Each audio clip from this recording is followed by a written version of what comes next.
I z toho důvodu, že jednak je to další nádherné místo, většina těch našich obcí má opravdu, někdy to vypadá tak, když je třeba únor, tak to vypadá tak pošmurně a teď je to taková ta plískanice, nejsou ty stromy olistěné, není tam dostatek květin a ne vždycky máme z těch obcí jako dobrý pocit, ale záleží, jak se na ně podíváme.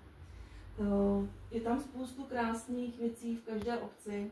Tady je pohled tedy přes Pampelišky na kostel v Boroticích. Můžu vám tady, sice je to jako pohřební místo, ale tam taky spoustu krásných stromů. Ale proč zase vám chci říct o Boroticích mimo jiné? Protože jsme v té knihovně a protože v Borotickém kostele jsem se seznámila s panem Andrejčákem, který má křižovnický řád tady v Kníně, řídí farnost, jestli se nepletu.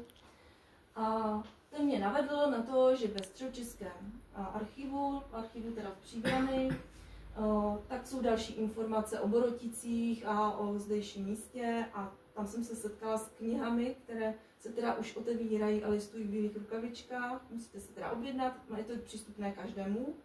To je jenom taky zase možná pro někoho, kdo si chce o místě, kde žije, něco zjistit víc, tak je to možnost. A tady mě překvapilo, to jsem se setkala poprvé, i když třeba dělám i genealogii, tak jsem už viděla spoustu jako starých dokumentů, ale knihu duší, knihu nalezenců a knihu zkoušek snoubenců, s tím jsem se setkala poprvé. A vlastně, když ty knihy otevřete, já jsem si nedovolila to nějak jako zveřejňovat, a tak proto vás jako navádím. Vlastně třeba v té knize nalezenců je tolika dětí, které jako opuštěné v válečné době našly na Dobřížsku nový domov.